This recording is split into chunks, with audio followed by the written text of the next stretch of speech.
ताबीरिब ख्वाई पुम्नमकपु अहानबमक्तदा जेसी निंथौजानि काई खुमनबोदजरी ngasisu mausagum mayamgi awa pothabada ngaihakta oirabsu mateng pangsaboina sami lanmi haibo waridugi ani suba sarupu duna laksari warisi mayam pun hamuk taminarasi makhoi anina sumlakpana numit tasilakpa matam maduda yum amada angang ama kan kablakhi madu taraga mamit tangba duna karigino angang ama themba ngamdana kapliba sibu hairaga itaw aikoy ani imung da leu haina tamle aikoy ani yum sida sangla si haiduna mana pangba duna makut samhanduna sangminarakhi angang adudi tinna haigatuna themba yadana masa nungai duna kaplibani maduda mitang ba duna hanglakhi karigi angang aduna adu kan kaplibadi imung dagi tafam khangdraba mi ama tholaktuna angang asi kari tawrabno khangdri kapada themba ngamdre aikhoi khwaina honabada kapatu yadre hairakhi maduda mana pangbani pa aduna magi marup mitang baduda kari tawre makhoi gi imung asina langnari basi hairakhi mitang baduna magi mana mayada napsilaga angang asi themba yadana kapli bani hairakhi maduda bada napangbana adu oirabadi thum khara pohlau hairakhi mana guruna nang ninglakpa torpada mangol oyu haikibadu thaujal phanglabara yenge khanduna hairibani madi kari sukhang banati maduda mamitang baduna thumdu kharadang poru hairakhi phabra yengsi asumna hairabada nupi amana thuna thum khara puduna pirare napangbana thumadu makhunna pairaga magi gurubu khurumjaraduna masi syaraga ngangasi kapli basi phan biro hairaga khurumjarakhi aduga sumna hairakhi angang adubu masi lehan biu makhoina thum adubu lausilaga angang aduda lekhan ba haurakle angang aduna thumdu saraba matungda kappa pharaduna angang du nungaina tumthakre maduda makhoi ani du satlage haiduna phuk hawalakhi imung duda leiriba mi sing aduna ibungo animak haujikti mamsu mamselagle satpi khraganu satpa tarabasu hayeng nongalaga satpiro ngasi ahing ngasidi hawba hawtaba samina duna laiminarasi hek hairakhi makhoigi wadu taraga mitang baduna phare phare mayamna nungai bidaba lairabadi aikoi leijarage khumjarakhi angangdu nungaina potha duna laikhrabada imungdugi mi singdu thoraktuna makhoi anigi nakta phamduna wari saba horakhi ibungo anibu kari lam yauna satpi gadori bano kari thabakino hanglakhi maduda mitang baduna aikhoi anina satgadori ba sidi lamdi khara lapi mafam aduda aikhoi aniga unadaba yadaba misak ama lei mahakpu amuktang unajaruge tawbani khumjarakhi maduda makhoina hairakhi ibungo anidi onthongna wana satpi gadoreda maduda mitang bana aikhoi di thoina waroi aikhoi na mafam adudagi punsigi oiba maru oiba posak ama phanglakadori bani hairakhi wadu taraga makhoi mayam du ngakhi makhoi na sain sang yamna ningthina langduna makhoi ani bu pijare aduga tumna basu ningthina sembiduna thambire nonga labada masin maya sengdokladuna makhoi amuk sakpa horakle makhoi na sumlakpada imung amada ngarangi gum mi singdu koilang langaduna koisian sianaduna laibadu nafangbana uraga mamitang bani paduda kari tawrabage hango hairakhi maduda mitang bani paduna hanglakhi mayamna langnariba sibu kari tawrabage mi sing aduna ibungo aikhoigi amata poksaba isani pama ngasi numit tadringaidagi thiba khangdre aduna mahakpu isingda takhrabra natraga nasan sian khrabra haiduna nungsa thina thinaribani hek hairakhi wadu targa adu oirabade ai marup asi yamna haiba mini mabu amuktang yenghanjage hek hairakhi mitang bagi wadu targa mayamadu makhoi ani gi manakte koina sangsilaktuna phamnare napang baduna saitek ama pairaga laibakta khotuna yengbada angang asi heloina pubani karisu tawroi mahak kauge hek haire mayam pumnamakna kari kari sangani hanglabada mitangbana magi marupta lona ngangbagi mawngda khangalakhi napangbana hairam taret lairam taret kabok nachan taret haibi mana singju khara yaugani hairakhi makhoi mayamna madu langle laton amada madu hablaga napangbana thongal thoraktuna mayamga loinana pot singdu tharaga hairakhi hai hai angang adubu nakhoina lolibadu nachinjak asigi natra aina nakhoigi nachinjak asi puraktuna mafam asida thaduna thamle aduna nakhoina angang adubu thuna thadoktuna aigi nakta tharau aduga nakhoina masi lauduna charo masi aina haiba nate guru na haibani aina haibada nakhoina thausadrabadi nakhoi amuk hana lairam len tilhaloi laurakhi magi khonjal du tabada madubu ngaiduna lairiba heloi singaduna nipa macha adu thadorokle lai singaduna hek thadokpaga angang adu kiba pharaktuna kablakle mayam aduna angang na kapliba mafam aduda chatuna yenglubada angang adu lairamle miyam adu ngakpana loikhre makhoi mayamna angang adu puchinduna changlakpada makhoi ani chatlage hairakle maduda mayam aduna ibungo ani ngasi ahing ngasi matadi laibiro aikhoi tauriba mawng asi yamna nungsathi aduna ibungo anina ngasi ahing ngasi ma laibiduna aikhoi gi akiba si kohanbiu hairakhi makhoi ani su mafam maduda lairage khanuna changlak libani adubu haidaba yadabagi chatlage hairibani aduna makhoina hairibadu yaraduna ahing aduba mafam maduda laire nongalabada makhoi ani amuk chatpa horakle makhoina asum asum lakpada mi mayam ama omsinduna khanaduna leirami maduda nipa macha ama makhoi mayam sangduna thina phubirami miyam duna ama oiraga mana ama oiduna mama aduna khamjarami adubu mama adubu su miyam aduna thina phubirami maduna pangba aduna uraga mitangba magi marup aduda karigino makhoi mayamna nipa macha asiga nupi asiga phubiriba asibu asum haina hanglakhi maduda mitangba aduna nipa amada taunariba si karigino hanglabada nipa mana hairakhi mama macha asi kana leijadaba mama macha da leijabani makhoina yumda loijaba yen khara khunna sigi ngausinaba pakhang sing asina phaduna chabire madugi damakta mama macha asina khara nganglubagi huran ba makhoi mayam sangduna phubiribani aduga mama masabu khunna sida laiba yaroi haina su hairibani haina tamlabada mitang ba duna amu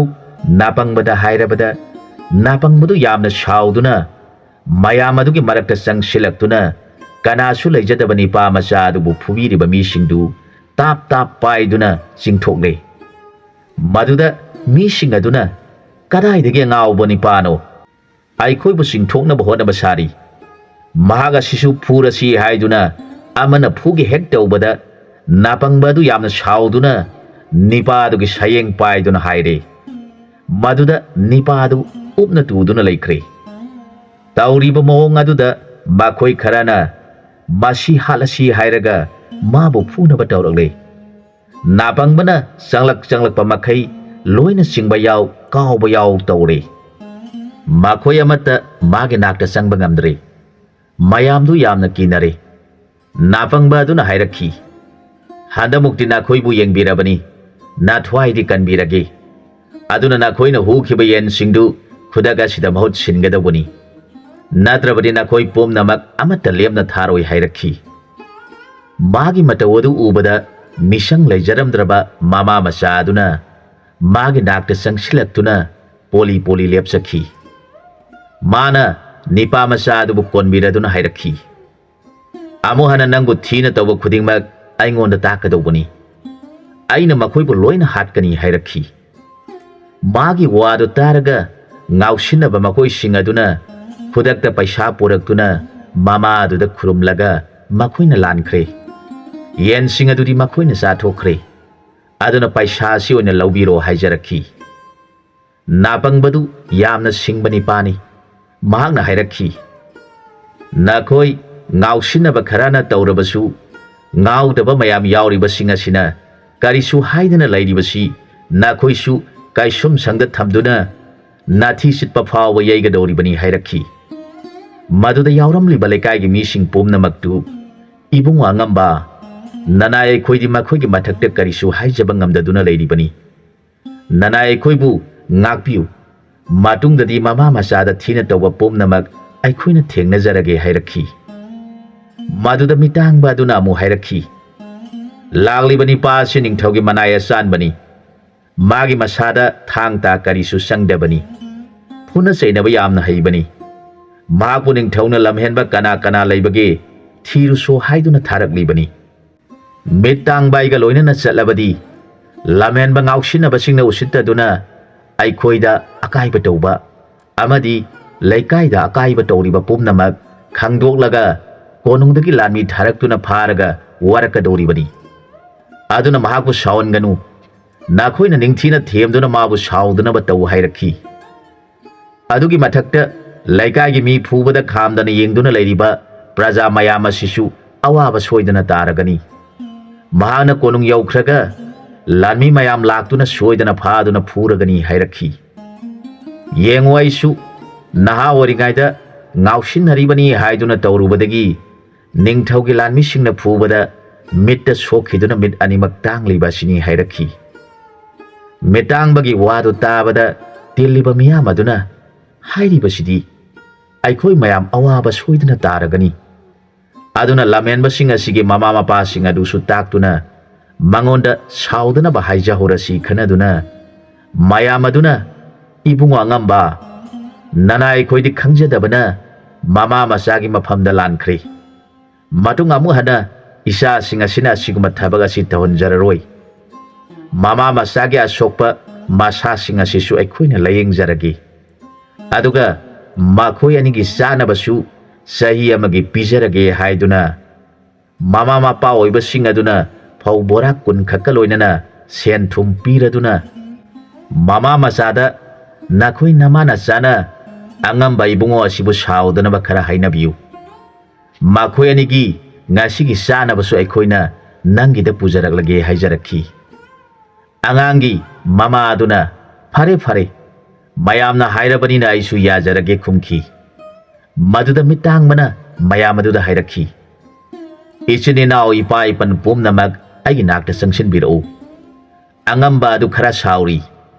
ꯑꯗꯨꯅ ꯃꯉꯣꯟꯗ ꯀꯔꯤ ꯑꯃꯠꯇ ꯉꯥꯡꯕꯤꯔꯨꯔꯒꯅꯨ, ꯃꯥꯗꯤ ꯁꯥꯎꯔꯕꯗꯤ ꯋꯥ ꯑꯃꯠꯇ ꯉꯥꯡꯂꯣꯏ ꯍꯥꯏꯔꯛꯈꯤ꯫ ꯃꯌꯥꯝꯅ ꯃꯥꯒꯤ ꯆꯥꯅ ꯊꯛꯅꯕꯗꯨ ꯅꯤꯡꯊꯤꯅ ꯂꯥꯡꯕꯤꯔꯣ, ꯀꯣꯟꯅ ꯃꯥꯅ ꯁꯥꯎꯕ ꯐꯔꯕ ꯀꯥꯟꯗ ꯑꯩꯅ ꯅꯤꯡꯊꯤꯅ ꯃꯌꯥꯝꯅ ꯋꯥꯔꯤꯕꯗꯨ ꯍꯥꯏꯖꯔꯒꯦ, ꯅꯠꯇ꯭ꯔꯕꯗꯤ ꯑꯩꯁꯨ ꯃꯇꯝ ꯈꯪꯗꯅ ꯍꯥꯏꯔꯨꯔꯕꯗꯤ ꯆꯩ ꯁꯣꯏꯗꯅ ꯆꯥꯒꯅꯤ ꯍꯥꯏꯔꯛꯈꯤ꯫ ꯃꯤꯠ ꯇꯥꯡꯕꯒꯤ ꯋꯥꯗꯨ ꯇꯥꯔꯒ ꯀꯤꯅꯔꯗꯨꯅ ꯏꯕꯨꯡꯉꯣ ꯅꯍꯥꯛꯅ ꯈꯔ ꯐꯅꯕ ꯍꯣꯠꯅꯕꯤꯔꯣ, ꯌꯦꯟꯁꯥꯡꯗꯤ ꯁꯔꯦꯡ ꯑꯣꯏꯅ ꯇꯧꯔꯁꯤꯔꯥ ꯅꯠꯇ꯭ꯔꯒ ꯄꯣꯔꯣꯝ ꯑꯣꯏꯅ ꯇꯧꯔꯁꯤꯔꯥ ꯍꯪꯂꯛꯈꯤ꯫ ꯃꯤꯠ ꯇꯥꯡꯕ ꯑꯗꯨꯅ ꯁꯣꯏꯔꯦ ꯁꯣꯏꯔꯦ, ꯑꯗꯨꯝꯅ ꯃꯉꯣꯟꯗ ꯍꯥꯏꯔꯨꯔꯕꯗꯤ ꯃꯌꯥꯝ ꯆꯩ ꯆꯥꯔꯒꯅꯤ, ꯑꯗꯨꯅ ꯇꯨꯃꯤꯟꯅ ꯁꯔꯦꯡ ꯑꯗꯨ ꯅꯤꯡꯊꯤꯅ ꯊꯣꯡꯉꯨ, ꯑꯗꯨ ꯑꯗꯥ ꯃꯉꯣꯟꯗ ꯀꯔꯤ ꯑꯃꯠꯇ ꯍꯪꯂꯨꯔꯒꯅꯨ, ꯃꯍꯥꯛ ꯌꯥꯝꯅ ꯁꯥꯎꯔꯤ, ꯃꯍꯥꯛꯅ ꯁꯥꯎꯈ꯭ꯔꯕꯗꯤ ꯅꯨꯃꯤꯠ ꯅꯤꯅꯤ ꯍꯨꯝꯅꯤꯗꯤ ꯋꯥ ꯉꯥꯡꯂꯣꯏꯗꯧꯔꯤꯕꯅꯤ, ꯑꯗꯨꯅ ꯅꯤꯡꯊꯧꯅꯁꯨ ꯃꯥꯕꯨ ꯑꯆꯨꯝꯕ ꯇꯧꯕ ꯃꯤꯅꯤ ꯍꯥꯏꯗꯨꯅ ꯑꯆꯧꯕ ꯐꯝ ꯑꯁꯤ ꯍꯥꯞꯂꯤꯕꯅꯤ꯫ ꯐꯝꯅꯥꯏꯕ ꯃꯆꯥ ꯃꯁꯨꯁꯤꯡꯗꯤ ꯃꯈꯣꯏ ꯃꯌꯥꯝ ꯃꯌꯥꯝ ꯂꯥꯛꯀꯅꯤ, ꯃꯍꯥꯛꯇꯤ ꯑꯆꯧꯕꯅꯤꯅ ꯃꯊꯟꯇ ꯑꯁꯣꯟꯕ ꯃꯤꯠ ꯎꯗꯕ ꯑꯩꯒ ꯊꯥꯔꯤꯕꯅꯤ ꯈꯪꯉꯨ, ꯃꯈꯣꯏ ꯃꯌꯥꯝꯗꯨ ꯀꯤꯔꯗꯨꯅ ꯏꯕꯨꯡꯉꯣꯅ ꯁꯥꯎꯗꯅꯕ ꯈꯔ ꯍꯥꯏꯅꯕꯤꯌꯨ, ꯅꯤꯡꯊꯧꯒꯤ ꯂꯥꯟꯃꯤ ꯑꯃꯨꯛ ꯊꯥꯔꯛꯇꯨꯅ ꯑꯩꯈꯣꯏ ꯌꯥꯝꯅ ꯋꯥꯕ ꯇꯥꯔꯦ, ꯑꯗꯨꯅ ꯉꯥꯡꯅꯕ ꯌꯥꯕ ꯏꯕꯨꯡꯉꯣꯅ ꯑꯩꯈꯣꯏꯒꯤ ꯑꯄꯪꯕ ꯏꯆꯥꯁꯤꯡ ꯑꯁꯤꯕꯨ ꯀꯟꯕꯤꯌꯨ, ꯃꯇꯨꯡ ꯑꯃꯨꯛ ꯍꯟꯅ ꯏꯆꯥꯁꯤꯡ ꯑꯁꯤ ꯂꯝꯍꯦꯟꯕ ꯊꯕꯛ ꯇꯧꯍꯟꯖꯔꯔꯣꯏ ꯍꯥꯏꯗꯨꯅ ꯃꯈꯣꯏ ꯃꯆꯥꯁꯤꯡ ꯑꯗꯨ ꯀꯧꯁꯤꯟꯗꯨꯅ ꯃꯈꯣꯏ ꯑꯅꯤꯗ ꯈꯨꯔꯨꯝꯍꯜꯂꯤ꯫ ꯃꯗꯨꯗ ꯃꯤꯠ ꯇꯥꯡꯕ ꯑꯗꯨꯅ ꯑꯁꯨꯝꯅ ꯍꯥꯏꯔꯛꯈꯤ, ꯐꯔꯦ, ꯅꯈꯣꯏꯅ ꯂꯝꯍꯦꯟꯕ ꯅꯆꯥꯁꯤꯡ ꯑꯁꯤꯕꯨ ꯋꯥꯔꯛꯇꯨꯅ ꯃꯇꯨꯡꯗ ꯑꯃꯨꯛ ꯍꯟꯅ ꯇꯧꯍꯜꯂꯔꯣꯏ ꯍꯥꯏꯔꯕꯅꯤꯅ ꯅꯈꯣꯏ ꯄꯨꯝꯅꯃꯛ ꯃꯌꯥꯝꯅ ꯐꯨꯕꯤꯔꯝꯂꯕ ꯃꯃꯥ ꯃꯆꯥ ꯑꯁꯤꯗ ꯈꯨꯔꯨꯝꯗꯨꯅ ꯍꯥꯏꯖꯧ, ꯑꯗꯨ ꯑꯣꯏꯔꯕꯗꯤ ꯃꯍꯥꯛ ꯊꯦꯝꯕ ꯌꯥꯒꯅꯤ,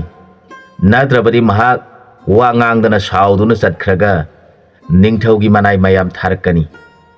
ꯃꯗꯨ ꯊꯣꯛꯇꯅꯕ ꯅꯈꯣꯏꯅ ꯑꯁꯣꯛꯄ ꯃꯃꯥ ꯃꯆꯥ ꯑꯁꯤꯗ ꯈꯨꯔꯨꯝꯗꯨꯅ matung amuk hana tahonjararoi haina magi mamangda khurumlabadi mana nakhoi bu thajaduna sauba hantharakani hairakhi mitangbagi waru taraga tiliba mayamadu lamhenba masasing adu pusilaktuna kana leijadrabi mama masadugi mafamda khurumjakhi madu uraga napangba adu mapuning khara nungaiduna magi maruk mitangba adugi manakta sangsilaktuna phamthare makhoi mayamaduna sareng haiba nga adu mayamdu chaba ongnaba cheng hawai thum morok thawna singba pumnamak poraktuna mama masagi yumda mayam sangduna thongduna makhoi mayamdu saminaduna yasinaba porakhi mitangbana magi maruki manakong mayada makhoi mayam satriba phawba nahak wanganglakanu haina lon haikhi maramaduna napangba du wa amata ngangdi chaba dudasu mana nipa masadu makut paiduna singsilaga maga punda saminakhi chaba thakpa loirabada makhoi amuk satpa horakle mama masa aniduna makhoi anibu yengja horaga kaptuna lejaukhi makhoi anigi matau adu tiliba mising aduna uraga khanakhi makhoi ani asigi manungda ningthaugi manaini hairiba akan bani pasi makhoi ga mari thoknaba oigani mahak satkhibada mama masana kaplibasi aduna aikhoi laikai de lairiba mioi khudingmangna mama masani si saudana bahonasi ningthaugi manai laklabasu makhoi ani na saudrabadi aikhoi karisu awaba taroi khanaduna nahan makhai makhoi na thina tawramba mama masabu nomit adudagi mayam aduna kina luna tawkhi makhoi ani na asum satkhibana nongmadi nupina namna taba khungang ama thengnakhi makhoi nupi mayam amana thabak suduna lairiba adu uraga napangba sina karino tawriba mawng asibu nupina uyali nupina laukhoi thabak khudimak nupina ngakta tawi nipadi amata thengnade khanduna lai maduda lairiba nupi sing aduna lagliba nipani dubu uraga makhoi mayam makhoi anigi nakta sangsilaktuna koina koisinduna laikhre aduga sumna hairakhi lakpiriba ibungo animak nakhoi animak aikhoigi ningthau oiduna laibiro lairiba nupi sing asi nakhoigi nanai oijarage thabak khudingmak aikhoina loina tawjagani ibungo anidi khungang asi ani thongna khaidoknaraga ibungo anigi amamam oibiduna panbiro nanai khoina ibungo anigi seba tawjage hairakhi maduda mitang bani pa aduna hairakhi ibe masing aikhoidi yamna leibak thiraba misak ngaktani amana mit udabani aduga amana napang bani maduda masak phajakhrabi nupi sing aduna mu hairakhi ibungo animak nanai nupi aikhoigi di maduna hena pamjai ibungo sina napang daduna mit uduna leirabadi atopa mafamda amuk chatke hairakani aduna napangduna mit udana leirabadi nanai khubu thadok piroi doribani hairakhi nupi sing adugi wadu taraga makhoi anina makhut lonaduna nupi sing aduda khurumjarakhi ibe masing aikhoi ani da adugumba wafamdu haujik phawbagidi takpiganu nanai tolaba aikhoi ani mi kana tadaba lamma ma lai hai mafam aduda hanubi haming loibi ama lai hairi mafam adu yauna satuna mabu khurumjaraga magi thaujaldagi aikhoi anigi udriba mit amadi pangliba na si pharaktuna laglaba matungda ibe masingna takpiriba du khanasi aduna ibe masingna hairiba lamadu yauna balambi edu takpiu aikhoi anigi ningliba si thunganbiu haina haijaraklabada nupi sing aduna makhoi ani na hairiba si akaiba yaudi aduna makhoida aikhoina sap tawba yadre makhoi gi sap kokse na balambi takpibana faragani khanaduna nupi sing aduna hairakhi nakhoina wana thiragliba mafam adu yaure khara chatlaga hanubi ama hameng mayam ama loiduna leiramgani chalo hairamlaga nupi sing adu mangthokre haujikti makhoi ani du mathwai yamna ware kari matauno tawriba sibu lairamliba nupi sing adu su loina mangkhre aduga mafam asisu umang wamangna pungkoi koiseli phare madu mangaire ngangnaduna ꯃꯈꯣꯏ ꯆꯠꯄ ꯍꯧꯔꯛꯂꯤ꯫ ꯈꯔ ꯆꯠꯂꯒ ꯆꯥꯎꯈ꯭ꯔꯕ ꯏꯁꯤꯡ ꯏꯄꯥꯛ ꯑꯃ ꯑꯃꯨꯛ ꯊꯦꯡꯅꯔꯤ꯫ ꯃꯈꯣꯏ ꯑꯅꯤꯅ ꯉꯥꯡꯅꯩ, ꯑꯩꯈꯣꯏ ꯑꯅꯤꯗꯤ ꯃꯁꯤꯕꯨ ꯀꯔꯝꯅ ꯂꯥꯟꯗꯨꯅ ꯆꯠꯀꯗꯧꯔꯤꯕꯅꯣ? ꯏꯁꯤꯡ ꯑꯁꯤꯒꯤ ꯑꯔꯨ ꯑꯊꯦꯟꯁꯨ ꯈꯪꯗꯦ, ꯑꯗꯨꯒ ꯑꯩꯈꯣꯏ ꯑꯅꯤꯗꯤ ꯑꯃꯅ ꯅꯥ ꯄꯪꯉꯤ ꯑꯃꯅ ꯃꯤꯠ ꯎꯗꯦ꯫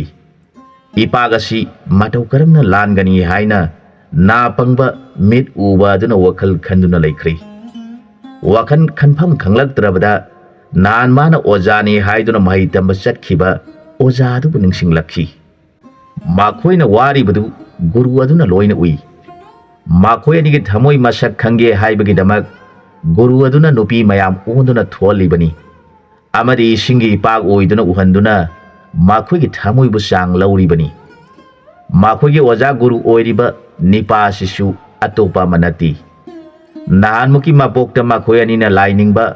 ꯑꯃꯗꯤ ꯙꯔꯃ ꯊꯤꯕꯗ ꯒꯨꯔꯨ ꯑꯣꯏꯈꯤꯕ ꯒꯧꯇꯝ ꯀꯧꯕ ꯃꯨꯅꯤ ꯑꯗꯨꯅ ꯃꯈꯣꯏ ꯑꯅꯤꯅ ꯒꯨꯔꯨ ꯑꯃꯗꯤ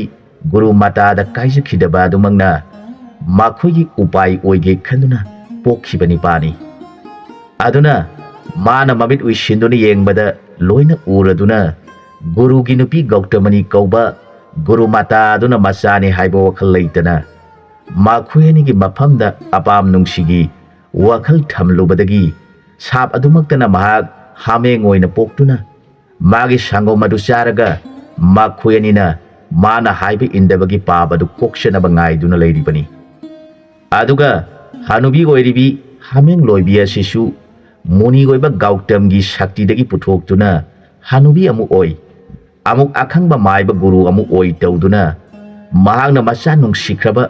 ꯃꯥꯒꯤ ꯁꯦꯕꯣꯛ ꯑꯅꯤꯗꯨꯒꯤ ꯃꯐꯝꯗ ꯊꯝꯈꯤꯕ ꯅꯅꯥ ꯄꯪꯉꯨ ꯅꯃꯤꯠ ꯇꯥꯡꯕ ꯑꯣꯏꯅ ꯄꯣꯛꯂꯨꯔꯣ ꯍꯥꯏꯕ ꯁꯥꯞ ꯑꯗꯨ ꯀꯣꯛꯁꯟꯅꯕ ꯍꯣꯠꯅꯔꯤꯕꯅꯤ꯫